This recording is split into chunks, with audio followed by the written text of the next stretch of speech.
రచయిత ఆథర్ అయితే కవిరాజు, కవివత్సలుడు అనేటువంటి టైటిల్స్ తీసుకున్నారు. మీకు చాలాసార్లు చెప్పాను కవిరాజు అనేటువంటి టైటిల్స్ ఇండియన్ హిస్టరీలో.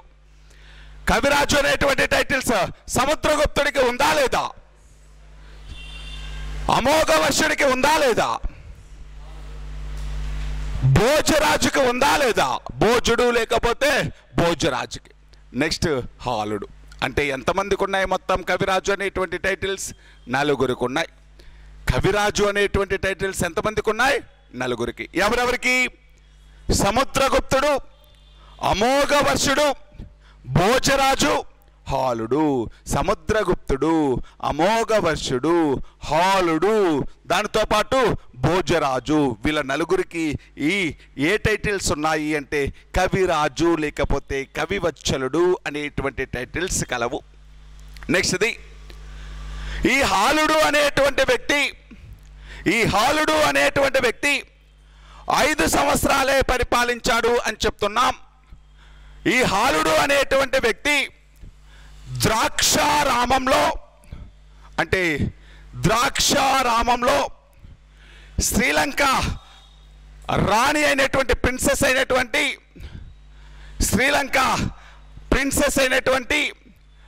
లీలావతి అనేటువంటి శ్రీలంక రాకుమారిని పెళ్లి చేసుకున్నాడు అని, ఈ శ్రీలంక ప్రిన్సెస్ లీలావతికి అదేవిధంగా శ్రీలంక ప్రిన్సెస్ లీలావతికి హాలుడికి వివాహం జరిగింది. ద్రాక్షారామంలో వివాహం జరిగింది అని లీలావతి పరిణయం అనేటువంటి బుక్కులో కుతూహలుడు అనేటువంటి వ్యక్తి రాయడం జరిగింది. లీలావతి పరిణయం అనేటువంటి బుక్కుని కుతూహలుడు అనేటువంటి వ్యక్తి రాయడం జరిగింది. లీలావతి పరిణయం అనేటువంటి బుక్కు సంస్కృత భాషలో రాసినటువంటి బుక్కు.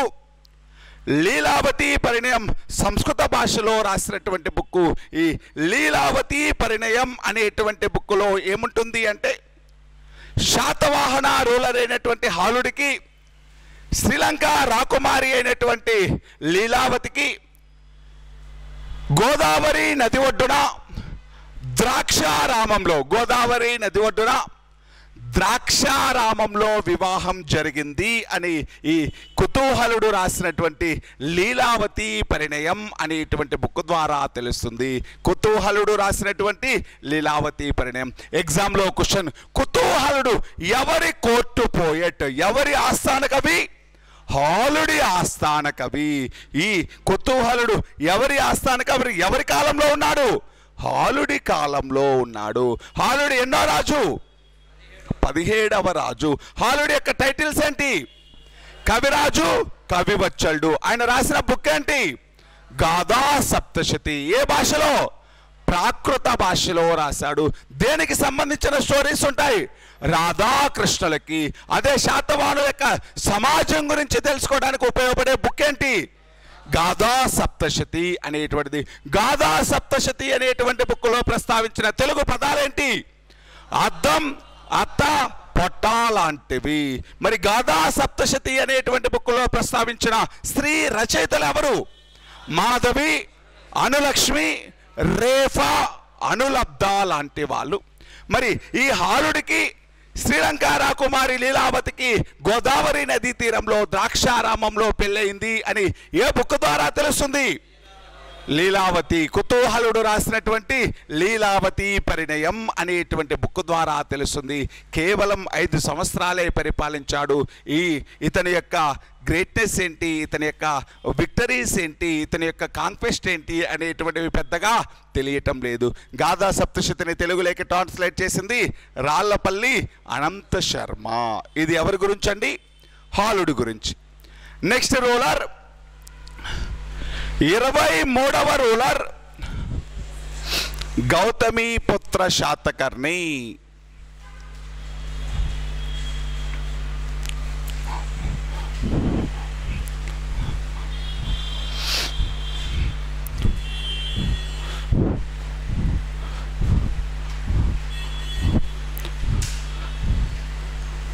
23వ రూలర్ గౌతమీపుత్ర శాతకర్ణి.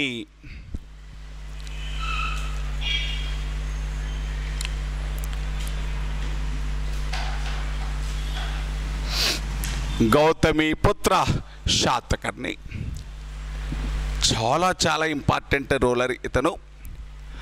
ఇతని యొక్క టైం పీరియడ్ ఒక్కటి రాసుకుందాం. క్రీస్తు శకం 78 నుంచి 102. క్రీస్తు శకం 78 నుంచి 102 వరకు పరిపాలించిన వ్యక్తి ఈ గౌతమీపుత్ర శాతకర్ణి. మరి ఈ గౌతమీపుత్ర శాతకర్ణి అనేటువంటి వ్యక్తి పేరెంట్స్ పేరు శివస్వాతి గౌతమి బాలశ్రీ.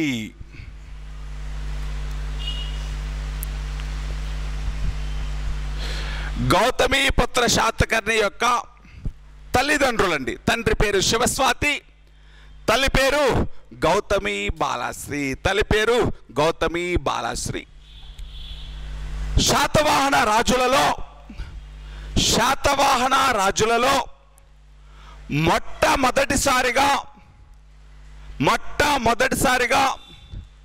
తల్లి పేరుని తన పేరుకి ముందు ఉపయోగించినటువంటి రాజు అంటే మ్యాట్రినామిక్స్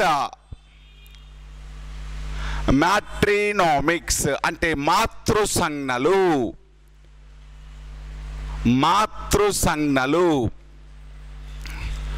అంటే తల్లి పేరుని తన పేరుకు ముందుగా ఉపయోగించుకోవడం.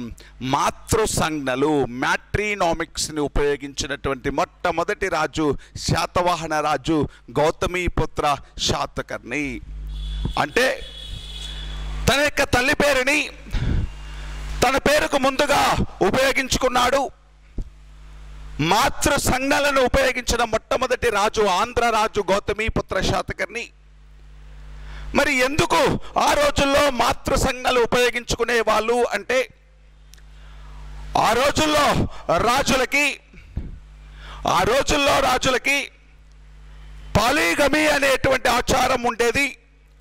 అంటే బహుభార్యత్వం అనేటువంటిది ఉండేది. చాలామంది స్త్రీలను పెళ్లి చేసుకునేటువంటి వాళ్ళు, రాజులు అనేటువంటి వాళ్ళు చాలామంది స్త్రీలను పెళ్లి చేసుకున్నప్పుడు ఆ రాజు యొక్క ఏ భార్య కొడుకు అనేటువంటిది తెలియడం కోసం, అంటే తండ్రి మాత్రం ఒకడే శివస్వాతి, అదే శివస్వాతికి చాలామంది భార్యలు ఉంటారు. మరి ఏ భార్య కొడుకు రాజయ్యాడు అనేటువంటిది తెలుసుకోవడం కోసం, ఏ భార్య కొడుకు రాజయ్యాడు అనేటువంటిది తెలియజేయడం కోసం తన యొక్క తల్లి పేరుని తన పేరుకు ముందుగా ఉపయోగించుకున్నాడు. ఎవరు అంటే గౌతమీపుత్ర శాతకర్ణి. ఎగ్జామ్లో రిపీటెడ్ క్వశ్చన్ ఏంటి అంటే, ఎగ్జామ్లో రాజులు తమ తల్లి పేరుని తమ పేరుకు ముందుగా ఉపయోగించుకోవడానికి ప్రధాన కారణం ఏంటి? మెయిన్ రీజన్ టు యూజ్ మ్యాట్రినామిక్స్, మాతృసంజ్ఞలను ఉపయోగించడానికి ప్రధాన కారణం పాలిగమి, బహుభార్యత్వం. ఇదే ఆన్సర్. అలా ఉపయోగించడానికి ప్రధాన కారణం ఏంటండి? బహుభార్యత్వం, పాలిగమి. అంటే పాలిగమి వల్ల ఆ రోజులలో బహుభార్యత్వం ఉండేది. ఒక వ్యక్తి చాలా మంది స్త్రీలను పెళ్లి చేసుకునేటువంటి వాడు. మరి ఆ రాజు అనేటువంటి వాడు ఏ భార్య కొడుకు అనేటువంటిది, ఏ రాణి కొడుకు అనేటువంటిది తెలియజేయడం కోసం తన యొక్క తల్లి పేరుని తన పేరుకు ముందుగా ఉపయోగించుకున్నాడు. ఎవరు అంటే గౌతమీపుత్ర శాతకర్ణి అనేటువంటి వ్యక్తి. అలా మొట్టమొదటిసారిగా తన యొక్క తల్లి పేరుని తన పేరుకు ముందుగా ఉపయోగించుకున్నాడు గౌతమీపుత్ర శాతకర్ణి. ఎన్నవ రాజు ఇతను? 23వ రాజు. తండ్రి పేరేంటి? శివస్వాతి. తల్లి పేరు గౌతమి బాలశ్రీ. మరి ఈ గౌతమీపుత్ర శాతకర్ణి అనేటువంటి వ్యక్తి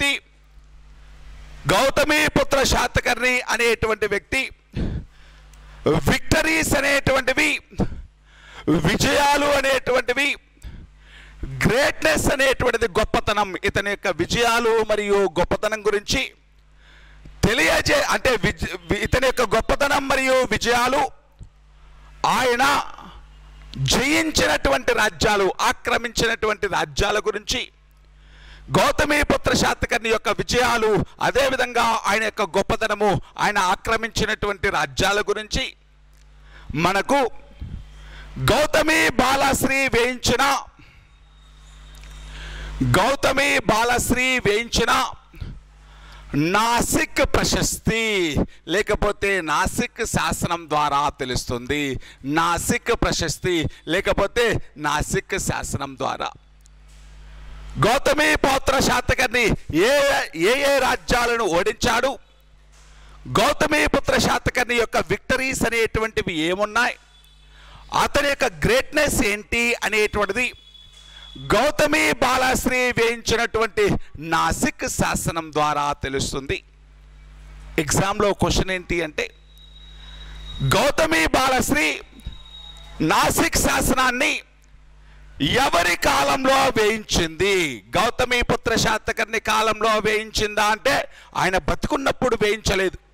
ఆయన చనిపోయిన 19వ సంవత్సరంలో అంటే గౌతమీపుత్ర శాతకర్ణి కొడుకైనటువంటి 2వ పులోమావి లేకపోతే వాసిష్ఠీపుత్ర పులోమావి కాలంలో గౌతమీపుత్ర శాతకర్ణి యొక్క కొడుకైనటువంటి 2వ పులోమావి లేకపోతే వాసిష్ఠీపుత్ర పులోమావి యొక్క 19వ రాజ్యకాలంలో గౌతమి బాలశ్రీ ఈ నాసిక్ శాసనం అనేటువంటిది వేయించింది. నాసిక్ శాసనాన్ని ఎవరు వేయించారు?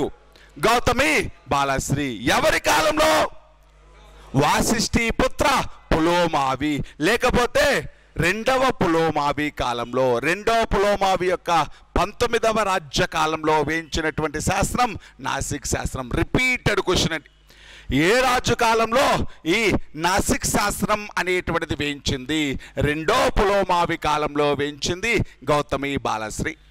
మరి ఈ శాస్త్రం ప్రకారం, ఈ గౌతమి బాలశ్రీ వేయించినటువంటి నాసిక్ శాస్త్రం ప్రకారం ఇతను కాంకర్ చేసినటువంటి రాజ్యాలు ఏంటి అంటే, ఇతను ఆక్రమించినటువంటి రాజ్యాలు ఏంటి అంటే అస్మక రాజ్యం, మూలక రాజ్యం,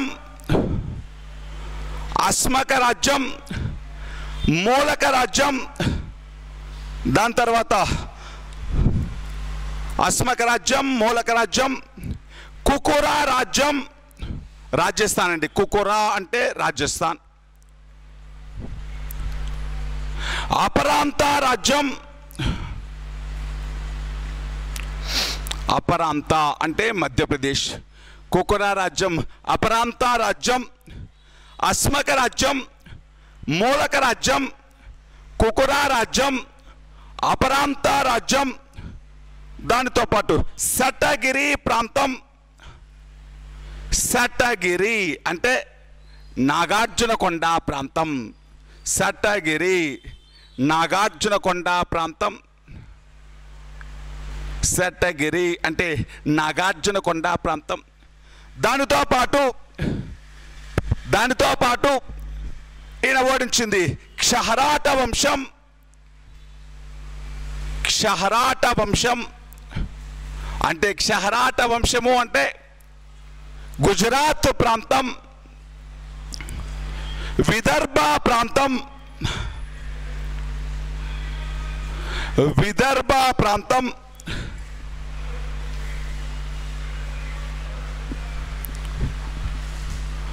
విదర్భ ప్రాంతం, పుగియా రాజ్యం, పుగియా ప్రాంతం, ఒంగోలు అండి, ఒంగోలు ప్రాంతం. పుగియా ప్రాంతం అంటే ఒంగోలు. అస్మక రాజ్యం, మూలక రాజ్యం, కుకుర రాజ్యం, అప్రాంత రాజ్యం, సటగిరి, క్షహరాట వంశాన్ని, విదర్భ రాజ్యం, పుగియా ప్రాంతం, చూటు రాజ్యం, మహారాష్ట్ర. చూటు రాజ్యం మహారాష్ట్ర. ఇలా అస్మక రాజ్యం, మూలక రాజ్యం, కుకురా, అపరాంత, సటగిరి, అదేవిధంగా గుజరాత్ ప్రాంతం, విదర్భ ప్రాంతం, పుగియా ప్రాంతం, చూటు వంశం, ఇలా డిఫరెంట్ టైప్స్ ఆఫ్ రాజులని ఓడించి, డిఫరెంట్ టైప్స్ ఆఫ్ రాజ్యాలను ఓడించి ఈ గౌతమీపుత్ర శాతకర్ణి అనేటువంటి వ్యక్తి ఒక పెద్ద సామ్రాజ్యాన్ని ఏర్పాటు చేశాడు. ఒక పెద్ద సామ్రాజ్యం అనేటువంటిది ఏర్పాటు చేశాడు. ఇతని యొక్క సామ్రాజ్యం అనేటువంటిది ఇటువైపు ఉన్నటువంటి అరేబియా సముద్రం, ఇటువైపు ఉన్నటువంటి హిందూ మహాసముద్రం, ఇటువైపు ఉన్నటువంటి బంగాళాఖాతం అలా ఈ 3 సముద్రాల మధ్యలో ఉండేటువంటి ప్రాంతమంతా కూడా గౌతమీపుత్ర శాతకర్ణి మధ్య, అంటే గౌతమీపుత్ర శాతకర్ణి కంట్రోల్లోకి వచ్చింది. ఇలా గౌతమీపుత్ర శాతకర్ణి ఈ మూడు సముద్రాల మధ్యలో ఉండేటువంటి ప్రాంతాన్ని పరిపాలించాడని, ఇతని యొక్క గుర్రాలు అనేటువంటివి ఈ 3 సముద్రాలలో ఉండేటువంటి నీటిని తాగాయి అని మనకు ఎలా తెలుస్తుంది అంటే, ఇతనికి ఉన్నటువంటి టైటిల్ త్రిసముద్రతోయ పీతవాహన. ఇతని టైటిల్ ఏంటి అంటే త్రిసముద్రతోయ పీతవాహన.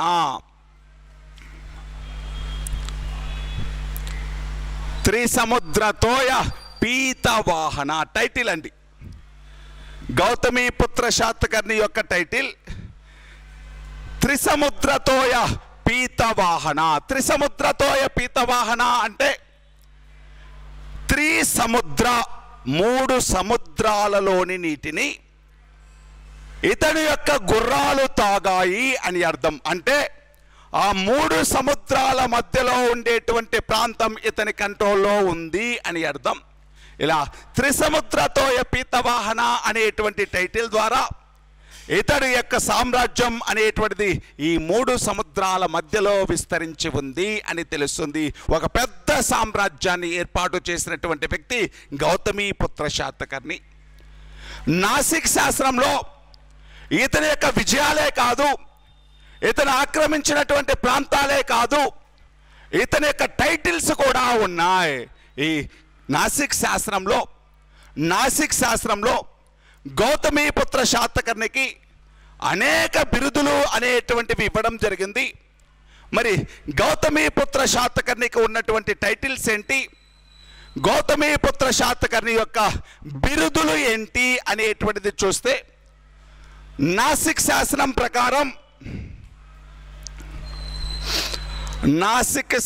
ప్రకారం గౌతమీపుత్ర శాతకర్ణికి ఏమేమి టైటిల్స్ ఉన్నాయి? ఏక బ్రాహ్మణ, చాతుర్వర్ణ సంకరణ,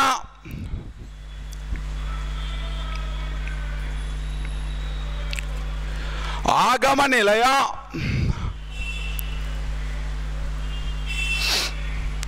రామకేశవ, త్రిసముద్రతోయ పీతవాహన, త్రిసముద్రతోయ పీతవాహన, త్రిసముద్రతోయ పీతవాహన,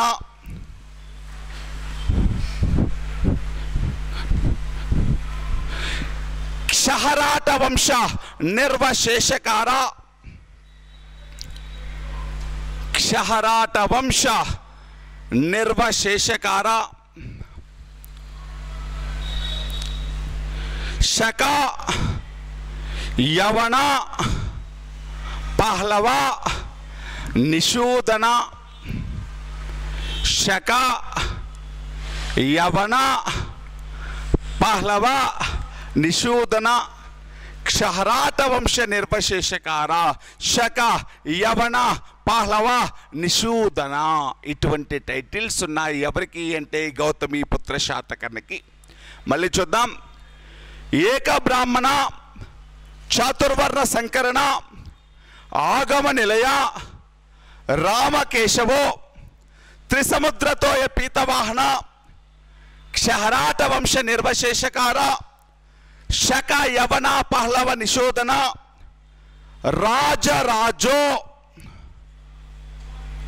రాజరాజో. ఇటువంటి టైటిల్స్ ఉన్నాయి. ఎవరికి అంటే గౌతమి పుత్ర శాతకర్ణికి. ఏ శాస్త్రం చెప్తుంది ఈ టైటిల్స్ గురించి? ఇప్పుడు చూడండి, గౌతమి పుత్ర శాతకర్ణి యొక్క గ్రేట్నెస్ గురించి, ఆయన యొక్క విజయాల గురించి, ఆయన యొక్క బిరుదుల గురించి గౌతమి బాలశ్రీ వేయించిన నాసిక్ శాస్త్రం ద్వారా తెలుస్తుంది. ఈ నాసిక్ శాస్త్రాన్ని గౌతమి పుత్ర శాతకర్ణి చనిపోయిన తర్వాత రాజుగా వచ్చిన వాసిష్ఠి పుత్ర పులోమావి యొక్క 19వ రాజ్యకాలంలో వేయించడం జరిగింది. ఎవరు అంటే గౌతమి బాలశ్రీ.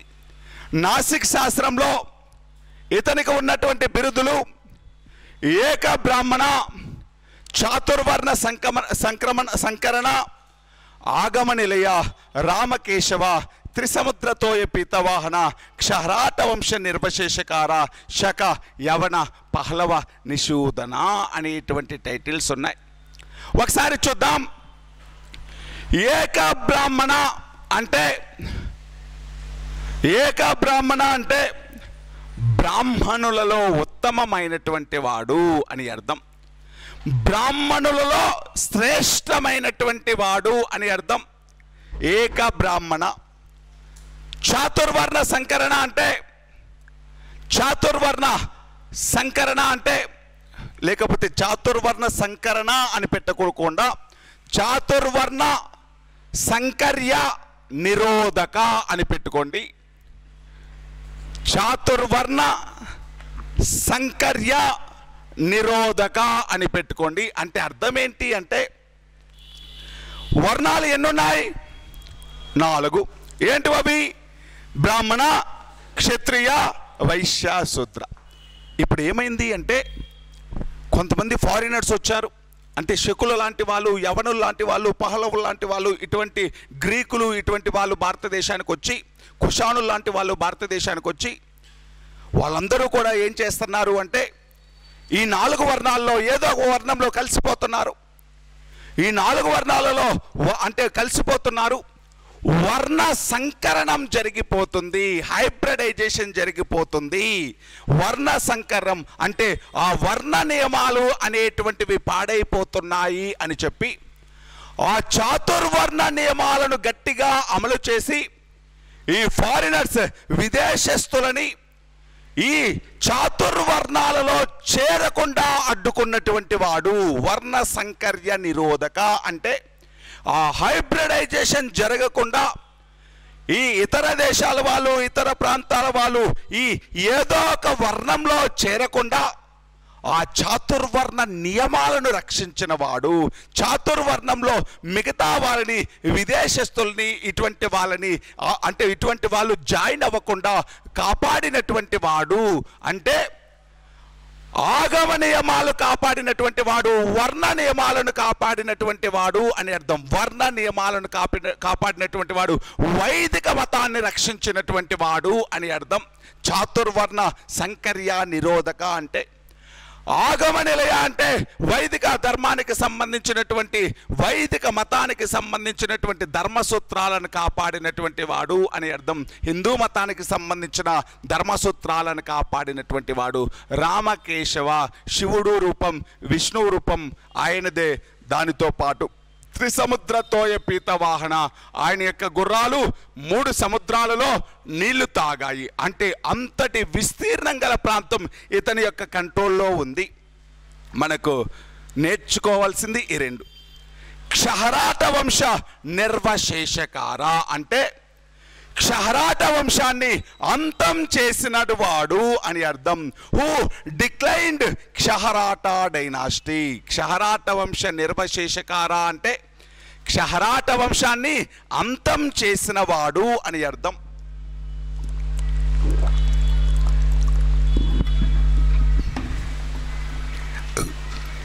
క్షహరాట వంశ నిర్వశేషకార అంటే క్షహరాట వంశాన్ని అంతం చేసిన వాడు అని అర్థం. అదేవిధంగా శక, యవన, పహలవ, నిషూదన అంటే శకులని, యవనులని, పహలవులని అంతం చేసినటువంటి వాడు, డిక్లైన్ చేసినటువంటి వాడు. శకులని, యవనులని, పహ్లవులని అంతం చేసిన వాడు. హూ డిక్లైన్డ్ శక యవన అండ్ పహ్లవ. శకులని, యవనులని, పహ్లవులని అంతం చేసినటువంటి వాడు అని అర్థం. ఇలా గౌతమి పుత్ర శాతకర్ణికి లాట్ ఆఫ్ టైటిల్స్ ఉన్నాయి. ఈ టైటిల్స్ అన్నీ కూడా ఏ శాస్త్రం ద్వారా తెలుస్తుంది? నాసిక్ శాస్త్రం. నాసిక్ శాస్త్రం ఏ భాషలో రాయబడింది? ప్రాకృతం. నాసిక్ శాస్త్రం ఏ భాషలో రాయబడింది? ప్రాకృతంలో రాయబడింది. ఎవరు వేశారు? గౌతమి బాలశ్రీ. ఏమేమి ఉన్నాయి నాసిక్ శాస్త్రంలో?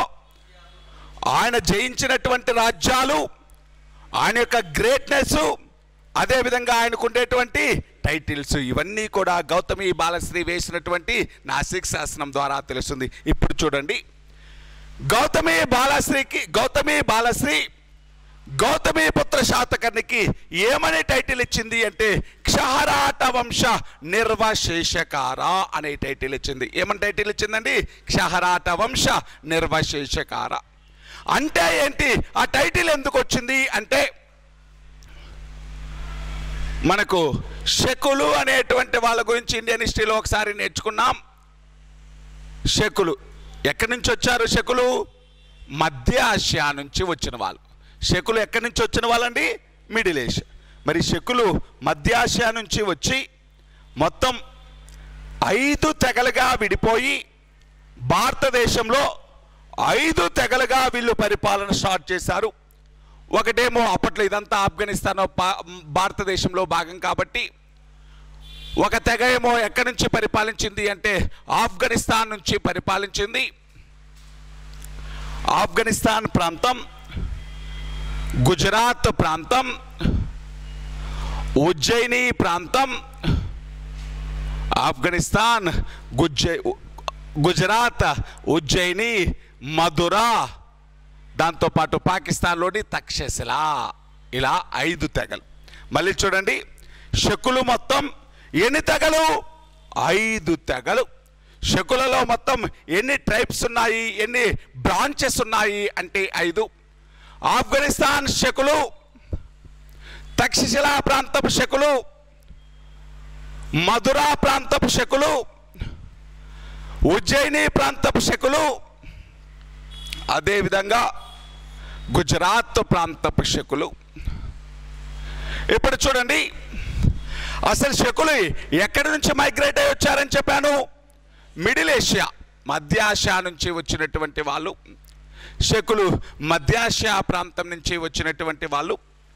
మళ్ళీ ఈ శకులలో ఉజ్జయిని ప్రాంతపు శకులని కార్దమక వంశము అని పిలిచాం. ఏ వంశము అని పిలిచాం? కార్దమక. ఉజ్జయినిని రాజధానిగా చేసుకుని పరిపాలించిన వాళ్ళు. ఉజ్జయినిని రాజధానిగా చేసుకొని పరిపాలించారు. మధ్యప్రదేశ్లోని ఉజ్జయినిని క్యాపిటల్గా చేసుకొని పరిపాలించిన శకా వంశం ఏంటి అంటే కార్దమకులు. అందరూ శకులే, కాకపోతే వాటిలో బ్రాంచెస్. మళ్ళీ ఈ కార్దమక క్లాన్ అనేటువంటిది ఎక్కడి నుంచి రూల్ చేసింది? ఉజ్జయిని. మళ్ళీ చూడండి, క్షహరాట్ అంటే గుజరాత్ ప్రాంతంలో భార్య గజ లేకపోతే బరుకచ్చము లేకపోతే బ్రోచ. భార్య గజ లేకపోతే బరుకచ్చము లేకపోతే బ్రోచ్ని క్యాపిటల్గా చేసుకుని రూల్ చేసినటువంటి శకా వంశం పేరు క్షహరాట వంశము. ఏ వంశం అండి? క్షహరాట వంశం. 2 వంశాల గురించి చెప్తున్నాను. ఏ వంశాల గురించి చెప్తున్నాను? శకులలో 2 వంశాల గురించి చెప్తున్నాను. కార్దమక వంశము, క్షహరాట వంశం. కార్దమక వంశం దేన్ని క్యాపిటల్గా చేసుకుని రూల్ చేసింది? ఉజ్జయిని. క్షహరాట వంశం దేన్ని క్యాపిటల్గా చేసుకుని రూల్ చేసింది? దేని క్యాపిటల్గా? గుజరాత్ని కాదు. క్యాపిటల్ ఏంటి? బరుకచ్చము. వీళ్ళ క్యాపిటల్ ఏంటండి?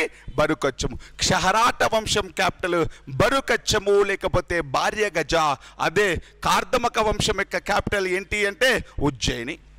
ఇప్పుడు చూడండి, కార్దమక వంశంలో ఫేమస్ రూలర్ రుద్రదమనుడు. కార్దమక వంశంలో ఫేమస్ రూలర్ ఎవరండి? రుద్రదమనుడు. అదేవిధంగా క్షహరాట వంశంలో ఫేమస్ రూలర్ నహపానుడు. క్షహరాట వంశంలో ఫేమస్ రూలర్ ఎవరు అంటే నహపానుడు. కార్దమక వంశంలో ప్రసిద్ధి చెందినటువంటి వాడు ఏమో రుద్రదమనుడు. క్షహరాట వంశంలో ప్రసిద్ధి